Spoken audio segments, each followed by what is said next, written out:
Any second now. Yes, we're back. Yes, Consistency. We're still going. Yeah, Is this 3 weeks on the bounce now? yeah, mate. This isn't a catch up either. This is a legitimate podcast. You're not impressed because we are. Yeah, honestly, we need. I want a trophy, mate, or at least a participation medal or sorts. You can have it on the back.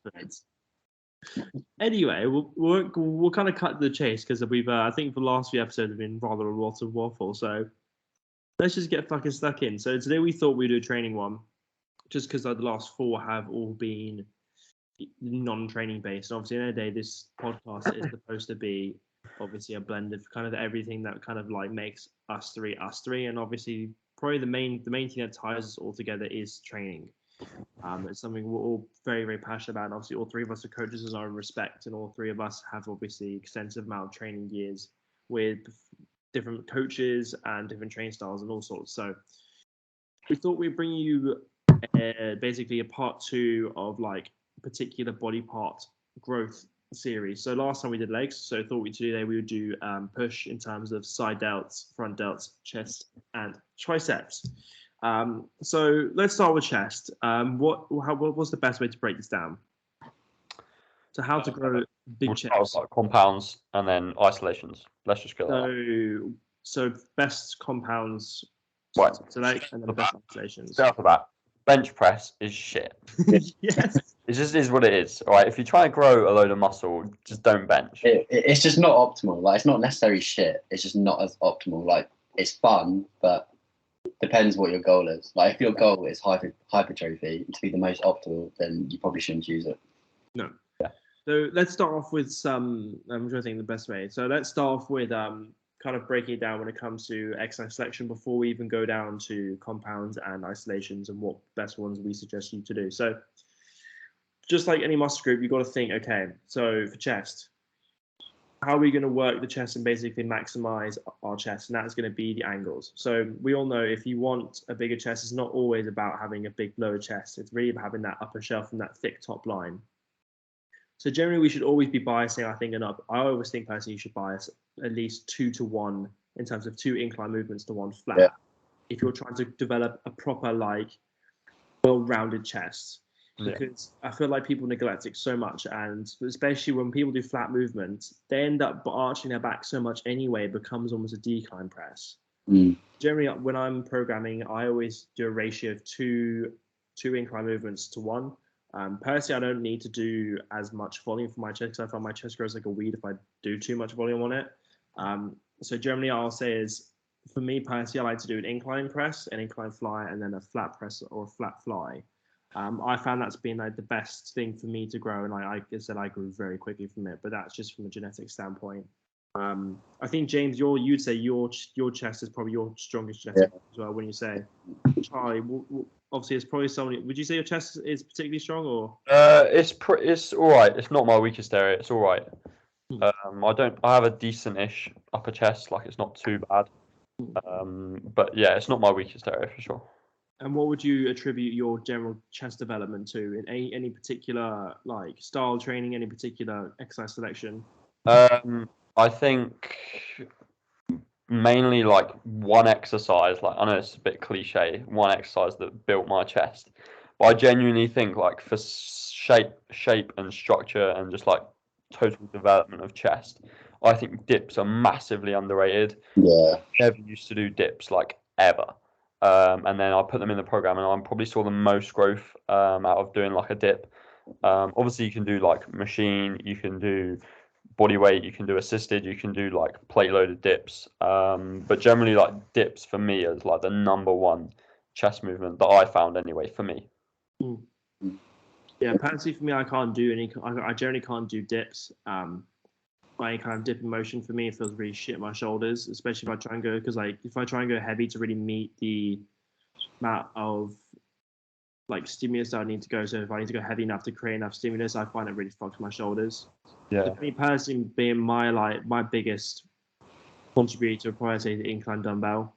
Yeah, same with me. Dumbbell's been massive. Yeah, incline dumbbell and then a costal fly. So of any kind of like cuffed flat fly, that kind of like, for me, those two things covered like the two main bases being the upper chest compound, recruiting as much clavicular fibers as possible, and then also doing a costal fly, which is going to bias more of that lower, more of that lower pec, and also just kind of putting it through its obviously general purpose, which is to bring the elbow obviously across the midline of the body. So I feel like those two should be like a general staple. Some kind of flat fly and then some kind of incline press is generally what I would recommend doing.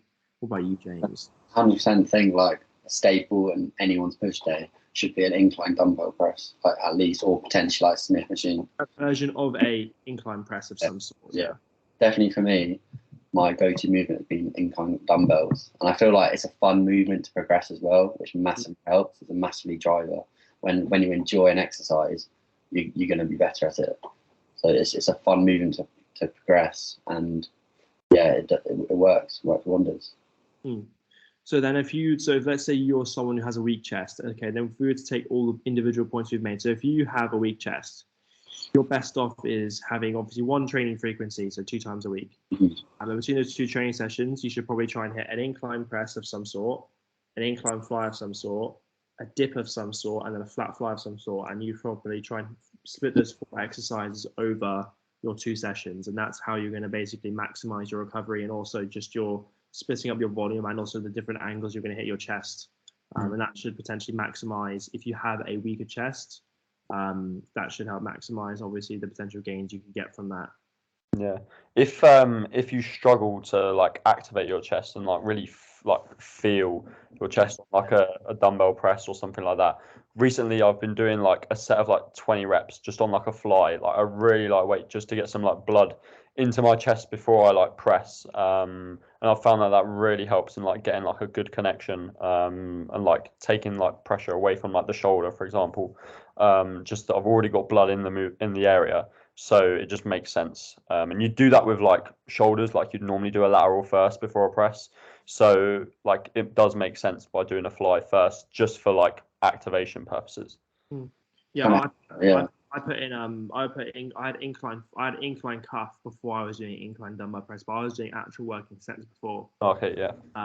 Obviously that will take away from the total load you will be able to press in the dumbbell press, but in the end of the day, it's a case of, do you respond better to load, or you're going to respond better to mind muscle connection and just general proprioceptive feel of the muscle? Obviously, there's an argument for both. So there's just preference, or just doing a phase where you start off with your incline press, and then a phase where you start off with your fly, with your fly variation first. You have to see which one works best for you, basically, in terms of muscular growth and mind muscle connection as well. Yeah, exactly. Play around which one you do first, depending on the variables.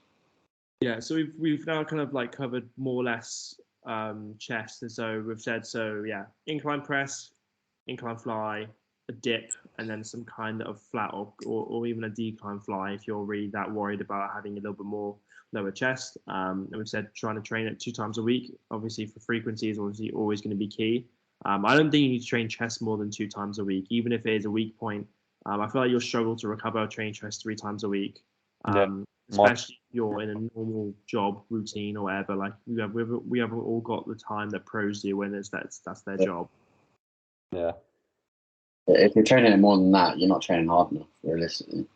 That's also true. Or you're overtraining. Yeah. That's also another factor. Mm-hmm. Cool. So I think that concludes the pectorals, doesn't it? Indeed, it does. Yep. Again, just like anything we always say, or as well as like chase connection, chase a pump. If you're at the end of the day, like if you haven't got a good pump, like obviously I know there isn't a direct correlation between obviously getting a pump and growing, but generally that there is a good connection. There's a good what's the word I'm looking for? Relation between obviously the muscle gaining a pump, meaning it's got more contraction, meaning it's got more blood in it, to relating to then obviously potential growth, I would say.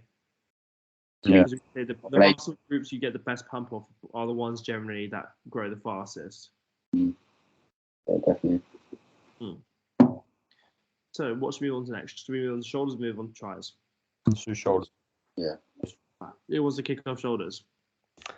James? Yeah. So I would say the go-to movement that you need to prioritize is your side delts. That's going to give you the kind of width that you need.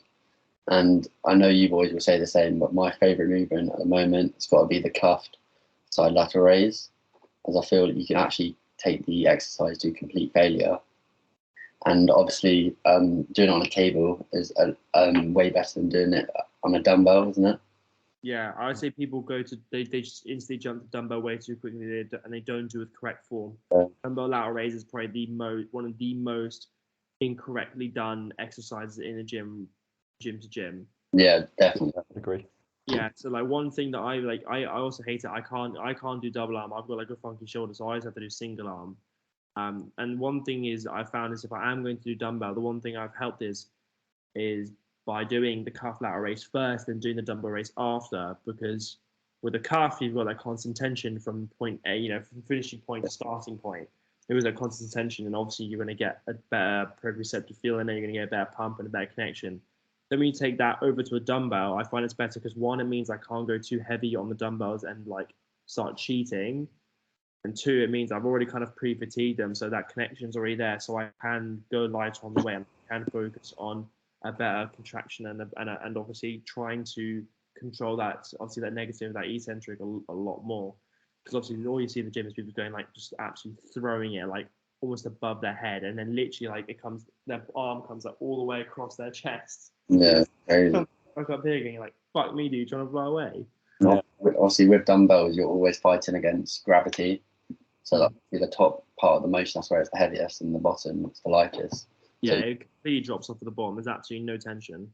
yeah, exactly. And you get people trying to do like ridiculous weight when they're just not controlling it properly. It's like when you see people get like 30-kilo dumbbells and do like partials at the bottom like this, you're like, Yeah, fucking not doing anything, mate. Like, that's crazy.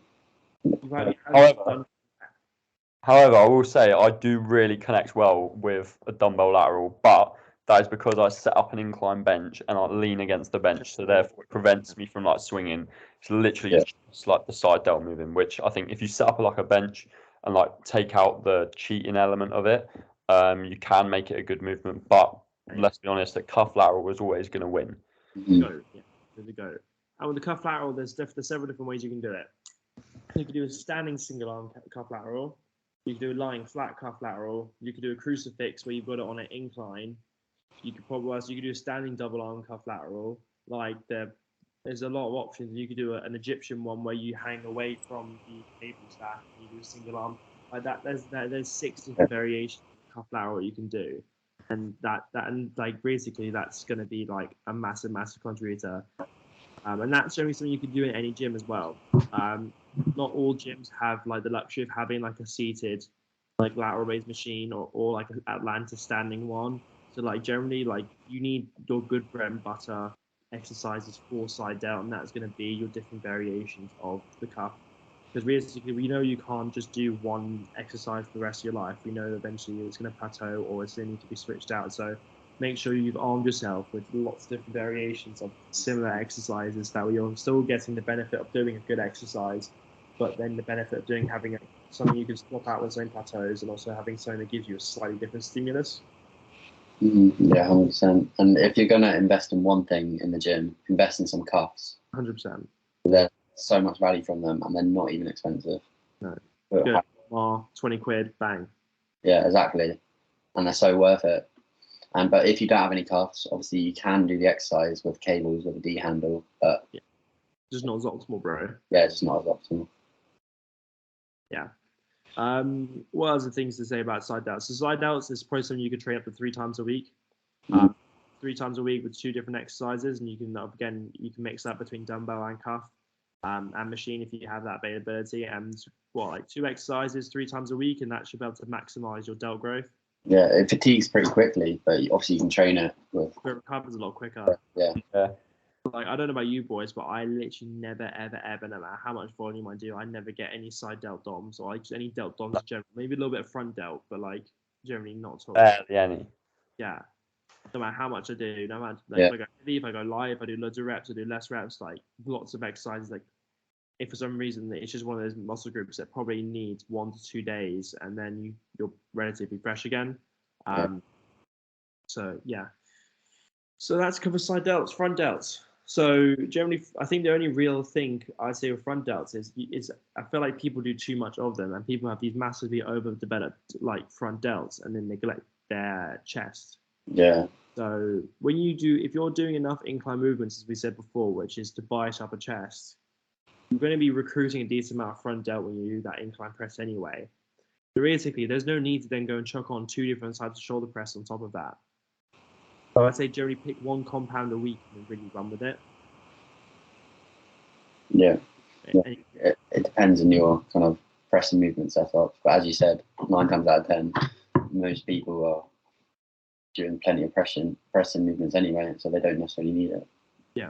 And if you are going to program, like for example, a dumbbell shoulder press or just a general shoulder press, whether it be Smith, dumbbell, whatever, make sure the bench is not 90 degrees like straight up. That is going to ruin your shoulder health. Yeah. Your rotator cuff is going to snap in half, and you're just going to basically quit gym because you can have no shoulders. You want to set it up at like an 80 degree angle, 70, 80 degree angle.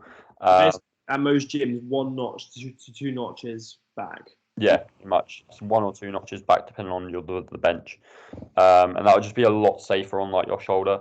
But it also will recruit a little bit of upper chest as well. So that's like a bonus in itself. It's just a lot safer. Yeah, I was gonna say I think that's one of the reasons why the term dumbbell shoulder press is now making it like being a bit out of fashion now, and now everyone calls it high incline press. Yeah, exactly, because it's upper chest and delt focused. Yeah. And also to stop people from setting the benches up too high, and also saying a little bit more bang for your buck by recruiting like a little bit more of that clavicular fibers. Mm-hmm. Exactly. Yeah. Yeah, and then again with shoulder, I think you only need this at 1 direct shoulder press really a week, and then as long as you're doing sufficient amount of incline pressing and like any kind of flat pressing even as well, you should be recruiting plenty of front delt. The main thing to focus on if you really want good shoulders, as James said, is that side delt and also rear delt. Side and rear delt are really what shapes your shoulders. But obviously rear delt we'll probably leave for when we do back, because realistically it's kind of hard to. I don't know if anyone really does rear delts on their push day, do they? No, not on push. Sometimes, but not always. Usually, yeah, freak. Hey, yeah. So that kind of concludes shoulders, and chest. So triceps. Now shoulders and arms have been my weakest point. So again, take it with everything I'm saying with a pinch of salt, because I'm still trying to find the secret myself. But I'm going off strictly of the literature and also all the knowledge I have absorbed from all the education platforms that I've been subscribed to and watching. So I'll let someone else kick off triceps. Who's going to kick off triceps? Charlie? The one with the worst triceps here. Brilliant. None of us have got great arms, luckily. No, if I don't have huge arms in 6 months' time, don't just ignore everything I've said right now. Right, basically triceps, again, similar to side delts, they can handle a lot in terms of volume. They recover very quickly. So at the minute I train them very, very often, and I absolutely nail them. Like most people think 2 sets, that's done. Whereas I'm like doing in a push session, like 6 sets of triceps, like isolations, and then on an arm day I'll do like up to 12 sets of triceps on, like just smash them out. In terms of like exercise selection, I would potentially do a push down of variation, an overhead variation, and then either something like a compound. I know you could do like dip, that could count as like a tricep compound, or like a close grip Smith. Yeah, something dip like is that. the ultimate combination of the shoulder, well, front delt, chest, and tricep. Yeah, that's like a very good, like, especially if you're like rushing for time, a close grip like Smith press is very good. It's very good, like bang for your buck exercise. Have you ever tried what's it called? Is it a JM press? Yes. No, I haven't. I have. It's good movement. It's good, but it's very hard to progress, and it can be a little niggly on the shoulders, and the elbows, depending obviously on the person. It is on the elbows, but it's an interesting movement. It's good on if you've got the right Smith for it. Like you've got like a Smith with like a very light Smith, like an Atlantis one. Then it's quite good, because obviously it's got so much counterweight. It doesn't put too much stress on your joints. Yeah, definitely not your one. Yeah, not the Watson one. Absolutely not. If you value your joints, do not fucking touch the Watson for stitching. Even if you're reverse banding it, just don't fucking bother, mate. Heaviest. So yeah, so sort of building what I say is that you got to focus on the three heads of the like tricep, tri being three. So long head, short head, lateral head. So anything overhead is going to target that long head, and realistically, I would say the long head is the muscle group you want to be targeting the most on your triceps, because that is where the bulk of your tricep is. So if you want to give that illusion of having that bigger arm, you do want to be focusing on the long head, and that's going to mean probably biasing a little more overhead stuff where possible. Yeah, so long head, or anything overhead, and then medial head, any kind of general normal tricep extension, single arm extension, rope extension, whatever, and then short head being when you press, so anything like a close grip press or a dip. So generally, try and make sure you hit all three heads across the week, especially if you're able to. Not me. Sorry, that is me. Hey. That is my sister. Ah. It was. Sure. So yeah, I've lost my train of thought now. Oh yeah, here we go. So yeah, so split up hitting those three heads in different variations over the week, especially if you're able to hit 2 to 3 times a week. So for me, one of the biggest things I've been doing is, as I said, with Charlie, I've been doing even more volume than Charlie has. So I've been doing two exercises on my push day, where it's like 5 total sets, and then on my arm day, I've been doing 16 sets on triceps. Yeah, I've been going fucking in, that's been the only way I've been able to like really push them. And so I mean, it's hard to tell with arms because they are a smaller muscle group. Like I've got measurements from when I started my cut. I'll have to go back. Something's going on. Oh, is that madness? That's right now. I'll be back shortly. Alright, that's cool. Carry on watching it. There you Right. go. So yeah, I've got measurements from when I started my cut. So what I'm going to do is when I get back up to the same body weight, I'm going to take my measurements on my arms again, and hopefully I'll be able to tell you guys that what I have been doing has been working. But for me, it's been such a big weakness, especially for bodybuilding. It stands like a fucking sore thumb. Yeah, so some of my favorite exercises I've been doing. So for overhead extensions, I've been doing the long rope overhead extension, the 1 mile 1. That's been like the biggest like arm. That's been my main arm compound for triceps. Like I'm doing like a good chunk of the stack for like decent reps as well. Like I think on the Watson one, I'm now on like 11 out of, I think it's like 11 out of 18 on the stack. I'm doing that for like 10 to 15 reps now. Yeah, and also one of the things, it's such a fine point with arms, because it's like you chase logbook progressions, but it's because it's that smaller muscle group, it is harder to get a progression, or do you chase feel? And I feel like you need to do like a little bit of both. So what I'll do is I'll choose exercises potentially I know I'll be able to progress week on week, but I also choose exercises where like I'm not too bothered if I maintain reps, because I know my triceps were absolutely fucked after, and that's like the main thing. Yeah, sometimes it is hard to progress like week by week every session on arms, especially depending like what cable stack you have. Yeah. Like if it goes up in like bigger notches than others. Yeah, exactly. I feel like arms as well is like it's just trying to make sure you do as many different exercises as possible, so you're hitting as many different angles as possible, because then it's also easier to recover from. Yeah, and you just need to hit them as hard as your like core compound. Like you're hitting chest, you need to make sure you hit your arms with the same intensity. And that's the reason why I give myself an arm day. Obviously, I know that's probably including biceps, but like the whole reason I put an arm day in is because I want to like, instead of just putting the end of the session, oh yeah, I'll do a fucking few tricep extensions, Yeah. a little bit of this, a little bit of that. It's like, no, I want to fucking go in with like intent, and I want to like hit arms with intent like I would any other muscle group. Yeah. Yeah, like, so many people say, "Oh, your arms get hit in predominantly other movements, but they don't get hit hard enough." The people who are saying, "Oh yeah, I don't really need to hit arms," is because that's the people who have got genetically gifted arms, so they don't need to worry about it. Yeah. Like AKA Adam Powell. Yeah, Adam Powell, fucking humongous arms. Humongous arms, mate. Just not fair. Not fucking. And he still wants to do an arm day with me next off season. Ridiculous. So yeah, so that's kind of like covers triceps. Any other things, Charlie, or do you need to go and address any other modes? No, it's all good now, mate. I've addressed it. Everything's all good. Oh yeah, so go through a few exercises. So long rope overhead extension has been my general go-to for my long head, and then for my medium, I'm trying to make sure I don't get the words mixed up here. The medial head single arm cable extension is like fucking gorgeous with a cuff or a D handle. That's really really good. And then for a short head, well, I've been just doing a cable push down, just like really like simple cable push down. But because I can load up quite heavy, it's been quite good. So what generally I'll do is I'll do my single arm extension first, really isolate it. Massive person. Oh jeez. Oh, unlucky. It's normally me. It's normally me, it but is. not this time. Anyway, so yeah, so start off with the single arm cable extension just to isolate. Oh, there he and he's gone. He's gone. So yeah, so start off with the single arm cable extension just to isolate it the absolute most. Obviously the benefit of doing it bilaterally, so aka one arm at a time, is really important. Make sure not all your arm movements are done with barbells or stuff like easy bars, so that way you are giving each arm as much love as possible.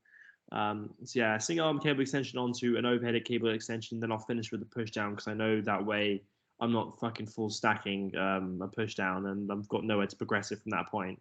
If you can long out progressions with arms as long as possible, I think that's better. Chase that connection and then let the progressions come over a long period of time. Yeah, that's sort of what I've been doing my arm day, is like sort of making sure connection is like the number one, and then sort of having like sort of a mental note. Like I track some things, but it's more of like a mental note that I'm getting stronger over a period of time rather than session to session to session. Like if I go in and I haven't beat last week's numbers, for example, I'm not going to stress, but I want the main thing to be like I've really got a good connection and the arms feel fucked. Right, yeah. That's like the main thing for my arm day. But I've found also like recently doing things single arm. That's as what I well. mean, yeah. Like Difference, that's, I think is a lot better, and the way that I can just align it to each individual side is just much better than doing because I used to do everything dual arm. Yeah, So because now you think, oh, it'll save me time. Pardon? Because you think, oh, it's going to save me time as well, but it's like, no, you need to put the time in. Yeah, exactly. Yeah. Anyway, I'm not sure if James is going to rejoin us for this evening. I don't know really. I'm not sure if you'll join. Matt was frozen for fuck's sake. And like a laughing face. Brilliant. No. Okay, I think we're gonna have to conclude this without James because I don't think there's really much more to say. No, It's lovely people's time. yeah, pretty much it really. Apologies for James's half appearance this podcast. Yeah, I mean 98% appearance. Yeah. Yeah, I mean, if we want to chat any shit about him, we could do it now, Josh. You know. Oh no, couldn't do that. Couldn't do that. No, could Maybe not. we could, but we won't. No, we won't. We won't say. We won't do it on the podcast. We'll. Because he'll watch it back and he'll be like, "You bastards." Anyway, so we've been your two hosts. Yes, the two cunt hosts. Two bi cunt, dual cunt, all that good stuff. So yeah, I hope you guys enjoyed this training podcast. Let us know what you want the next one to be. So it means we don't have to faff about trying to think, or what do the people want? How about the people tell us? What do you want? So Yeah, hope you guys are glad we're back in full swing of the podcast. What are you saying? Oh, here he is. I don't know what happened.